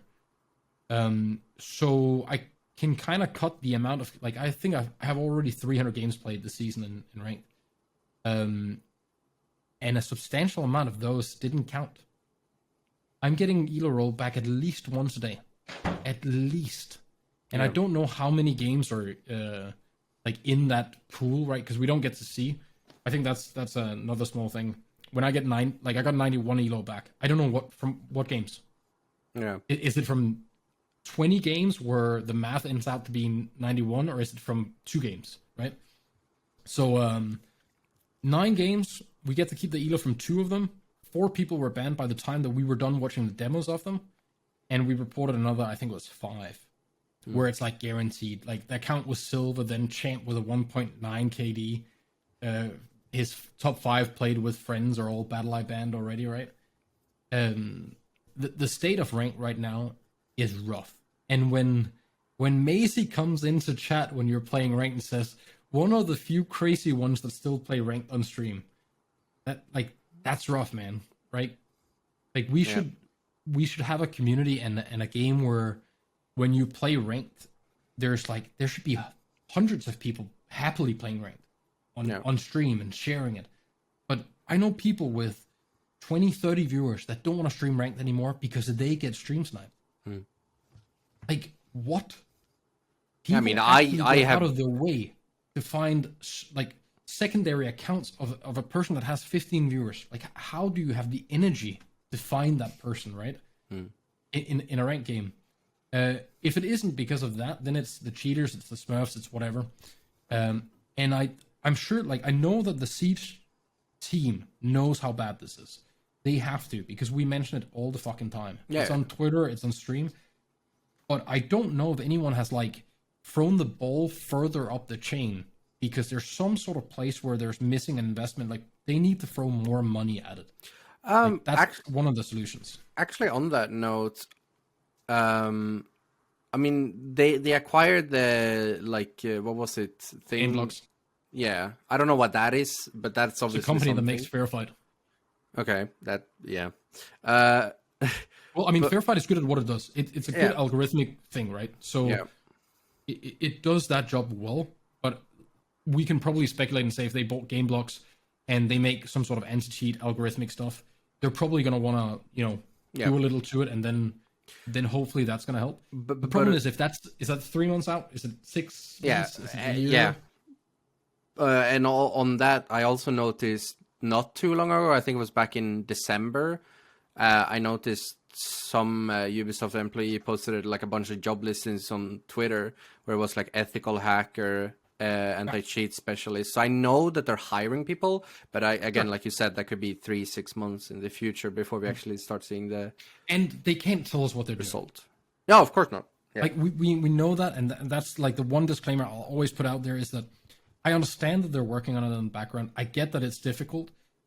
The one thing that normally changes this the most is if the top goes in and says this is like our number one priority. We're just gonna dump money into this because there's no way you're catching up with the cheating industry if you don't, like, you gotta sink into that, right? Yeah. They had the lawsuit against Microsoft and a couple other like public lawsuits that you can go in and find where they went after some cheaters, and I know everyone's saying like, oh, but it's worse in this game, or it's better in this game, or it's like, it doesn't matter, right? Like at this point, it's pretty bad in Siege, and that's all we don't need to compare it to, oh, it's better here, or it's worse there, or that doesn't matter. It's bad enough. I think we also notice cheaters in Siege more. Sure, yes. Yeah, it's much easier because we have kill cams in ranked, and we have basically one of the most wall bangable games out there. Not basically, definitely. We do. Yeah. So it's just one of those games where if someone cheats, it's easy as hell for them to cheat, and it's easy as hell for us to see if they are cheating. Whereas like if someone cheats in CS:GO, I would argue that it's a way easier to get away with it if you're cheating. Sure. Whereas like in Siege, I think it's way harder to get away with it, at least from other players' eyes. It's also much harder to tell if you're getting cheated against in CS, or right, because all of your fights are like you two looking at each other. Yeah. And that like I talked to a guy in chat today that said that it was much better in Escape from Tarkov was his view. Tarkov uses BattlEye as well. And like my one argument was that, well, you don't know. Like, right, you have no exactly. idea, because in Tarkov, your screen just turns black and it says you've been killed by Wobbly Goblin. Yeah. You don't know. Like maybe he's 900 meters away with a PMM and shot you in the nose, right? Like you have no idea. But in Siege, when that happens, I get like a clip of a guy in 60 field of view looking at the floor who can barely move, that just does a 180 one-taps me in the head, and then he sprays the rest of the bullets in the roof.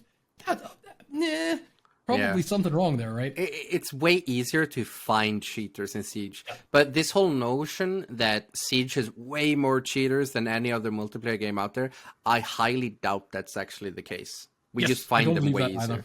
Yeah. I do believe that Valorant has less, both because they have their own anti-cheat, not because they have a better one, but because they have their own one. Yeah. If you're breaking Valorant's anti-cheat, you're only breaking Valorant's.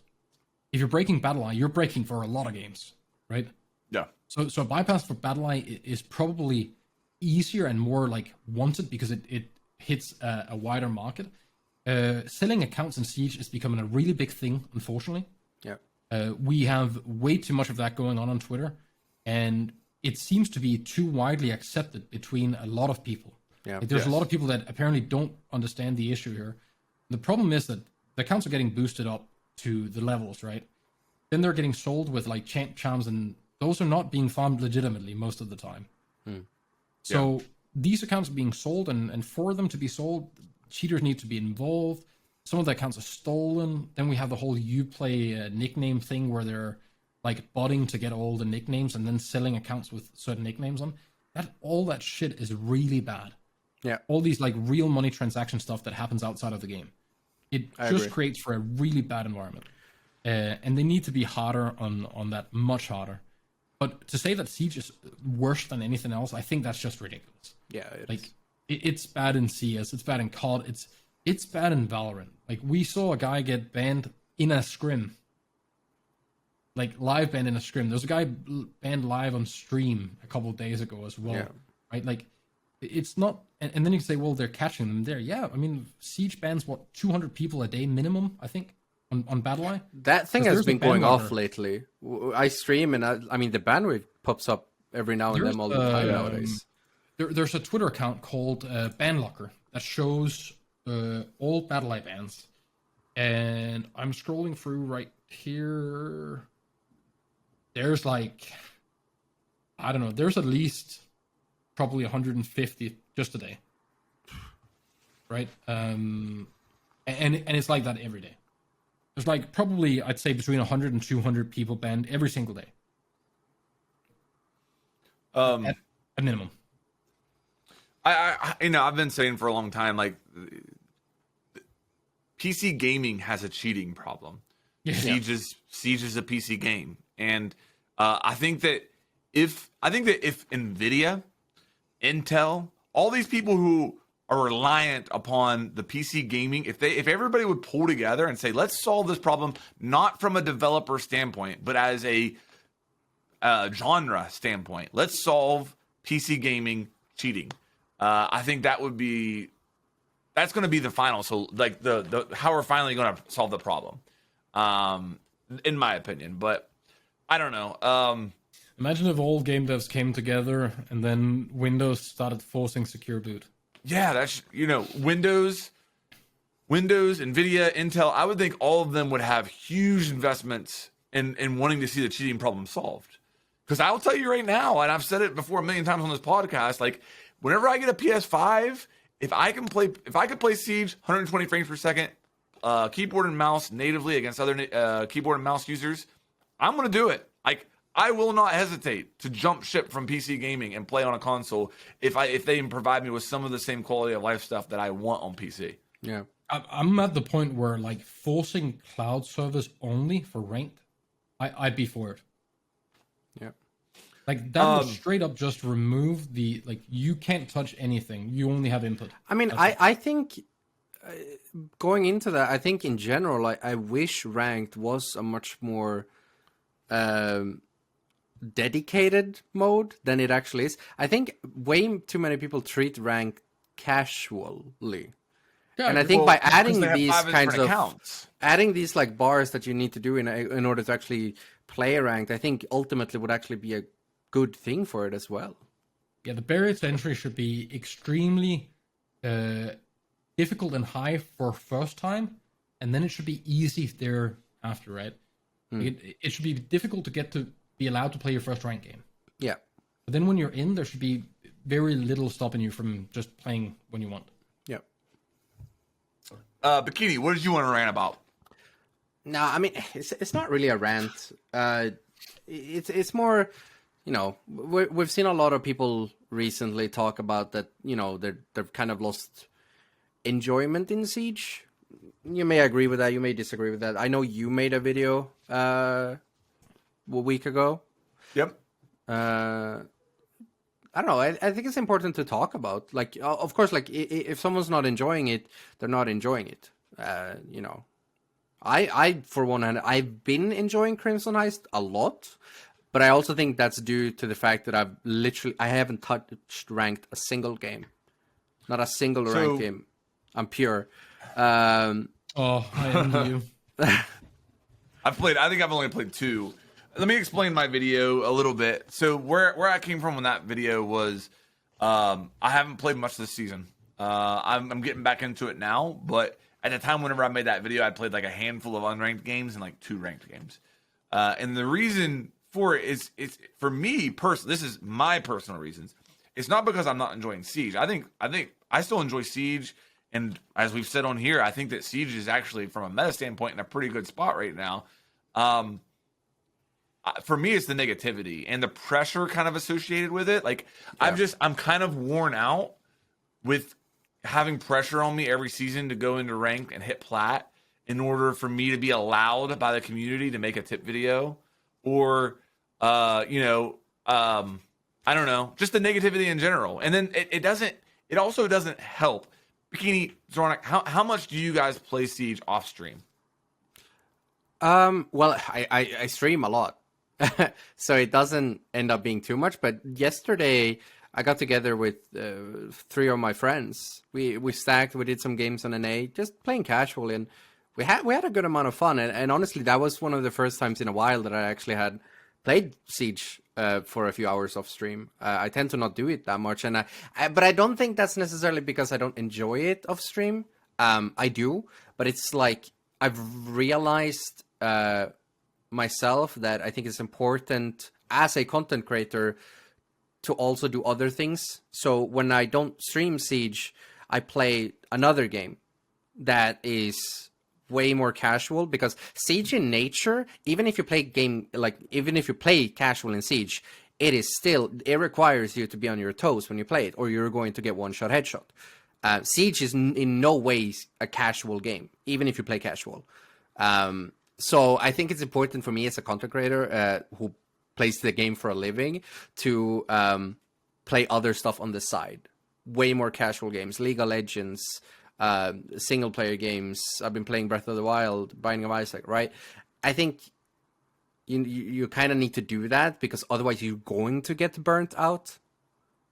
Yeah, I think that's a pretty important one, because if I wasn't streaming Siege, if Siege wasn't my job, I would still play Siege. But then Siege would be fun, which means that every single time that if anything happened, if I had one bad rank game, I could just leave. Doesn't matter, right? Mm. But I have to look at Siege, whether I want it or not. Siege is a job. Yep. And I have to be able to split that. If I'm playing Siege, I'm working. Because just from a mental health standpoint, I need to be able to completely dislodge from that. When I stop playing and stop streaming, that's it. No more Siege, right? Sure, I can interact on Twitter and stuff like that, but I'm very it doesn't interfere with anything else. Yeah.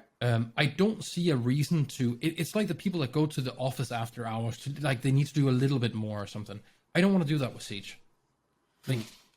I get on a stream and then I've played maybe 10 games off stream in the last year.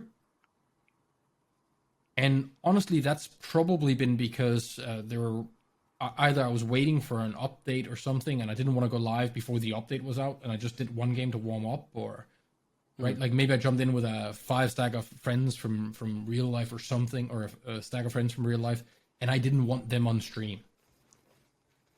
That's literally the only reason I'd ever play Siege off stream, because for me, there's no point in not streaming it. It's money, it's profit. I might as well. Yeah. So I'll do something else than Siege, but I'm with you on the a lot of things are very negative right now. There was a very shitty rant.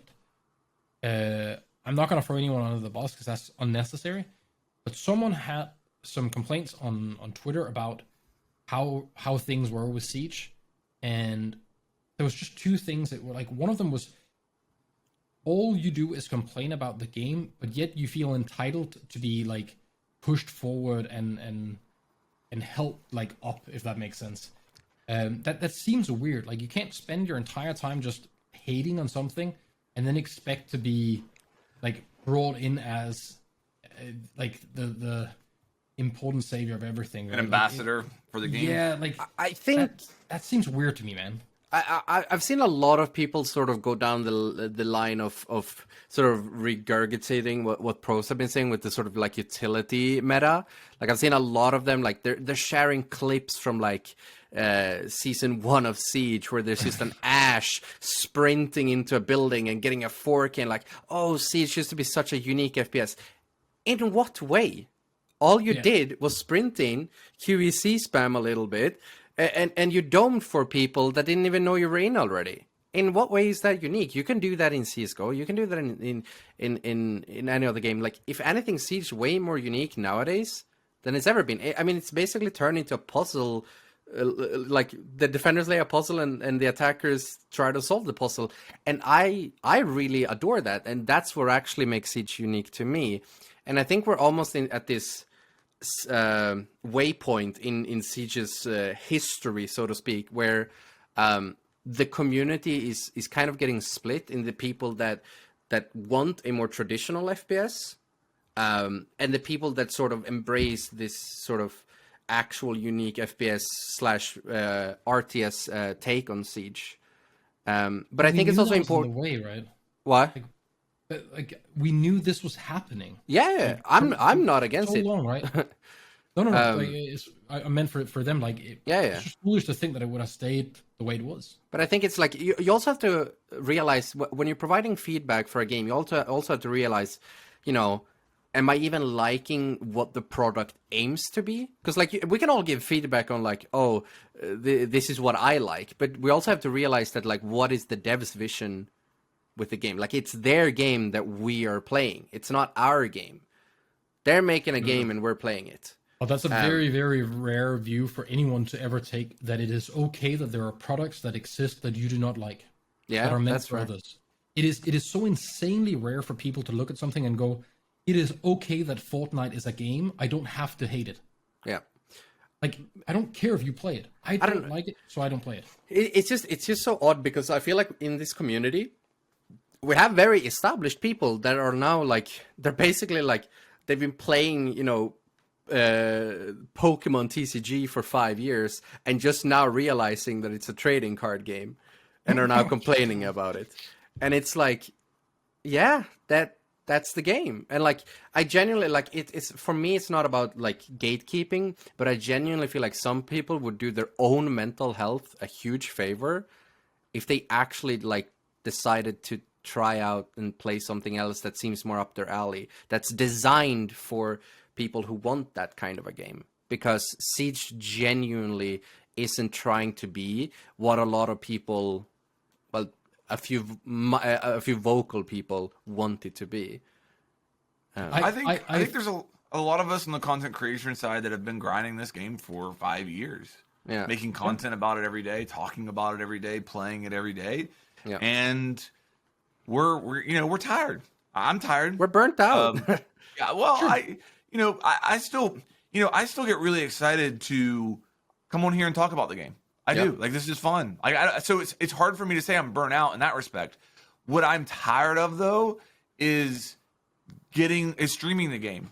Yeah. And having people get in my Twitch chat saying that they're in my game with me, or just people in my Twitch chat being negative in general, or you know what I mean? Like, and that's not Siege's fault necessarily, but remove them. It's the community in general. Like, seeing a bunch of people on Twitter be negative and say a bunch of negative. I mean, it just snowballs, right? Like, you see a bunch of people talk about something, and it's almost like the first person who starts talking about it, and they're like, I've said about it multiple times. Like, the negativity in the community is really what's pulling the game down quite heavily.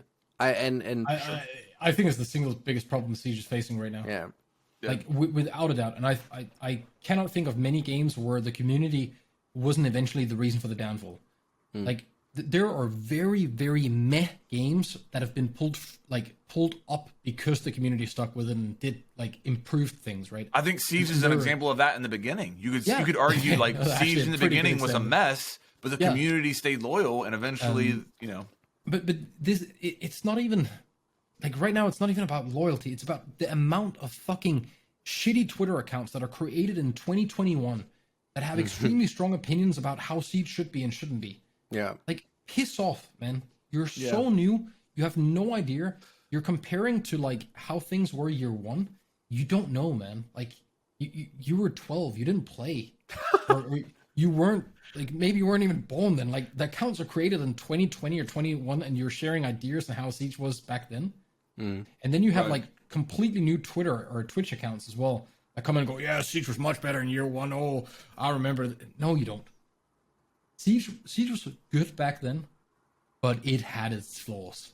Oh my god! I always say it wasn't good because the meta back then was better. By no means. It was just because everyone was learning. Everyone was new. Everyone was terrible, and that's a really fun playing field. But right in now, any game. Everyone is busy pretending to be champ instead. Yep. Like if we just realized that even at that point, there's still tons to learn. Like, if we humbled up a bit as a community and assumed that maybe we're not right on these balance changes every time they come out. Maybe sometimes it's okay that we don't agree with an operator or a map or whatever it is, because there's going to be a map that you like that I don't like, and the other way around. And if we can both play the maps that... If I can play the map that you like and you can play the map that I like, and we can play them against each other, maybe we can both have a decent experience, right? Instead of, like, every individual asshole wants the game to be their game. It's such an egotistical and weird and selfish view that gamers have started to have now. And like we're focusing on the smallest things. Like people are freaking out that a skin that they bought on their Xbox can't be used on their PC right now. It's not that important. Sure, it should be a thing. It's great if it ever becomes a thing. Like I'm fully for it, but it's not a thing that's gonna make or break a game, right? And then we have people that have played maybe for 5 years on stream or YouTube or whatever that create content for it, that are starting to dislike some things in the game. It is okay to stop. Yeah. It's okay to walk away. You don't have to stay here and be bitter for 2 years and shit talk the game if you don't like it.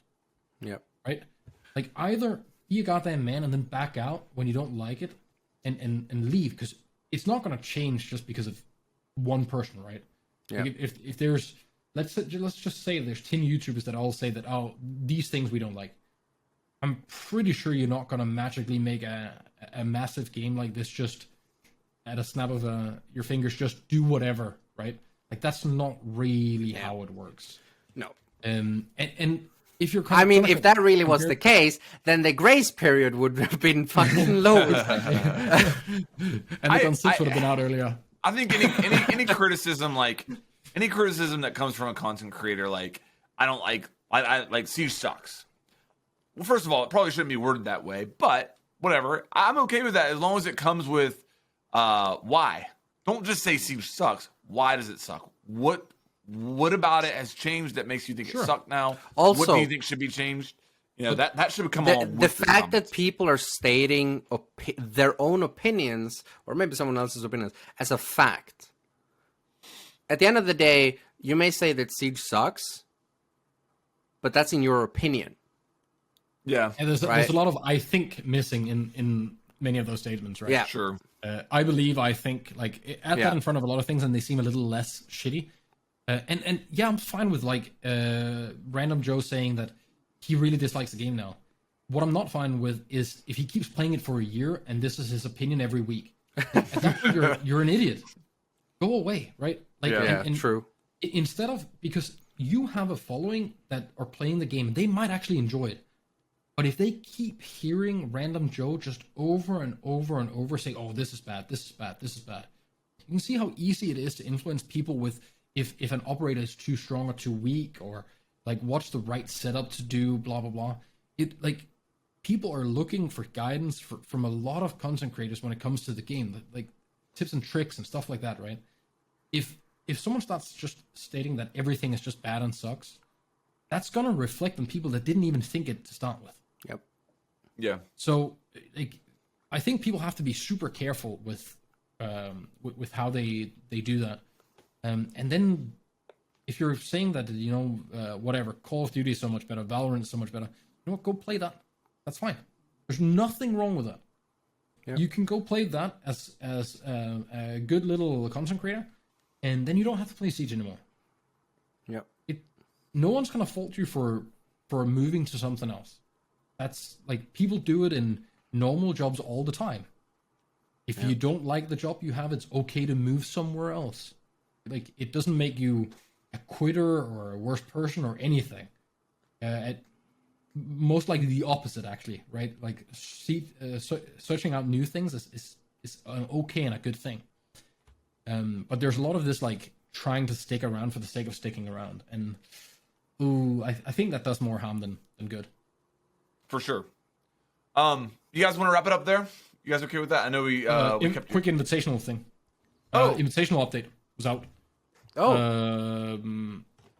So super quick rundown.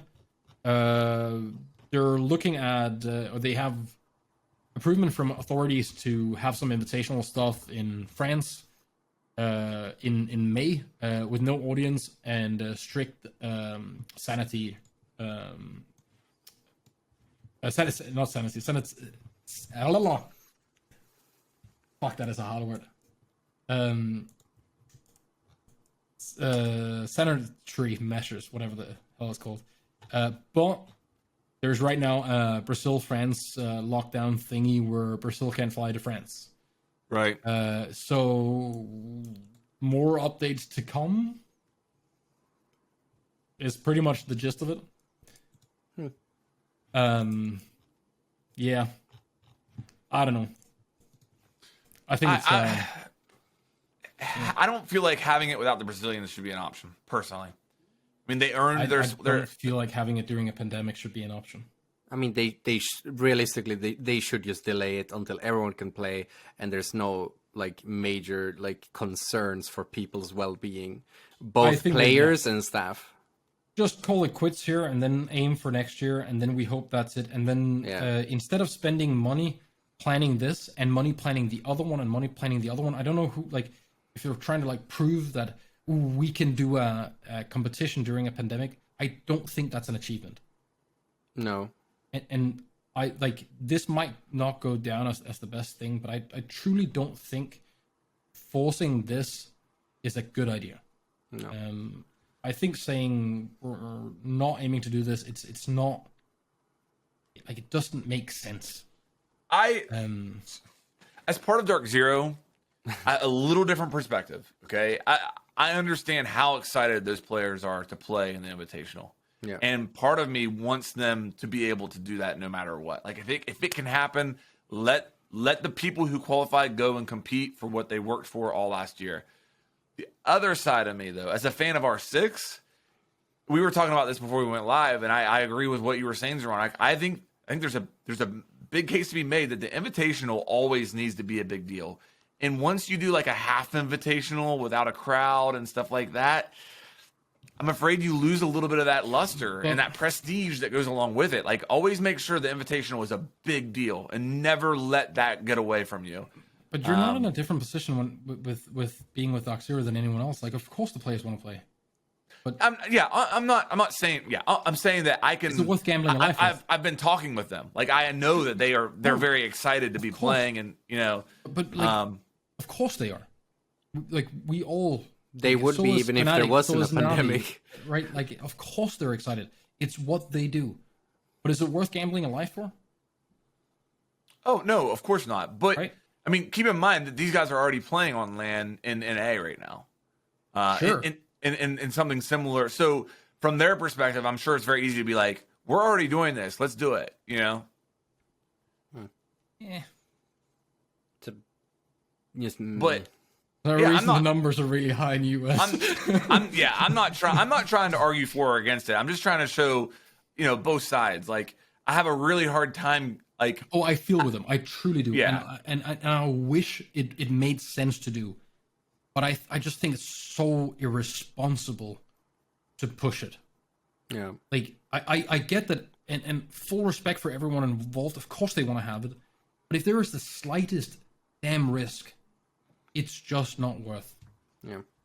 Until it's fully cleared from like governments, and they say, you know what, like no masks, everything's good. Like, we got this fully under control. Then sure, but even flying people to hotels, like even that from different countries, it doesn't make sense. It just doesn't. I agree. I do. Not a fan. All right. Well, I guess let's wrap it up there, unless you had something you wanted to add on that, Bikini. I think I'm good. Well, thanks so much for joining us, Bikini. We always enjoy having you on. Let's do it again here soon, brother. Anytime you want to come on, in fact, just hit us up, man. If you ever want to come on and talk about something. Yeah. I mean, this is always a highlight to do. Well, we appreciate it, man. Likewise. We appreciate it. As far as any, to the viewers out there, make sure you get in, hop into the test server, try out these new changes. You know, that's important feedback that they're looking for. So if you have the opportunity to get on the test server and try some of this stuff out, make sure you do so.